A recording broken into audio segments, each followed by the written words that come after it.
Mark, first of all, just how close are we to making this a done deal, considering you reported the two sides have gone through day-long deliberations? Well, earlier in the day, all signs did point to Jason Kidd staying with the Mavericks. As everybody knows, he's very close to Dirk Nowitzki, and I think his ties here are pretty well established.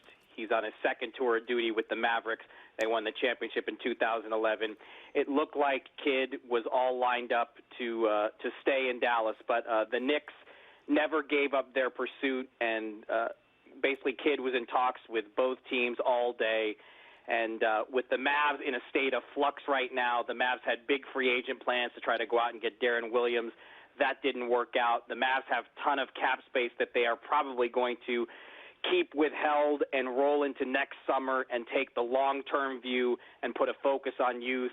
When all those things kind of became apparent to Jason Kidd, the thought of going to the Knicks, who are in more of a win-now mode, that popped up as an increasingly attractive option.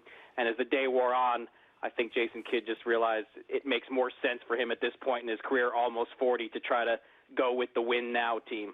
You talked about the long-term perspective for the Mavs, but in the short term, where do they go from here? You mentioned it. No Darren Williams. He's off to Brooklyn. And now no Kidd. What does Mark Cuban, Rick Carlisle, and company do? Well, the reality is they're probably going to have to be patient, which is something no one in Dallas is going to want to hear. There was a lot of frustration and rancor in Dallas this year when the Mavs decided not to bring back their championship team and decided to focus on salary cap space to make a run this summer at Darren Williams. But also when the Mavs made that decision, Dwight Howard and Chris Paul were also scheduled to be free agents. But Chris Paul and Dwight Howard never made it to the free agent market. They opted into their deals. So really it was an all-or-nothing chase for Darren Williams. Darren Williams decided to stay with the Brooklyn Nets.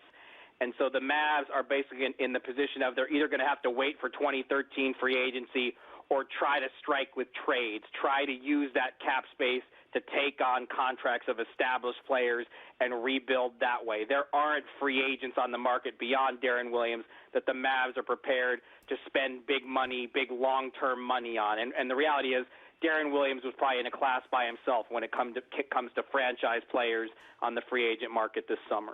Mark, from the Knicks' perspective, what does this mean for Jeremy Lin? You recall in the offseason, Mike Woodson, their newly minted head coach, guaranteed he'd be back. But do we have a glut at the point guard position, or is this a student mentor? No, not at all. Mentoring Jeremy Lin is a big part of why the Knicks want Jason Kidd.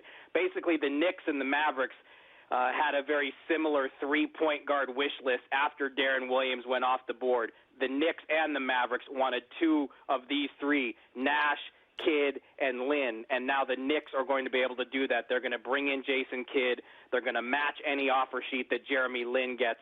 They want Kidd to help mentor Lin. They want Kidd to help Amari Stoudemire and Carmelo Anthony mesh better in the half court.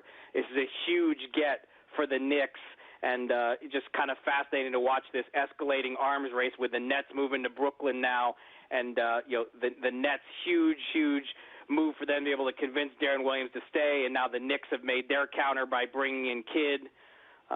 These two teams keep throwing haymakers at each other.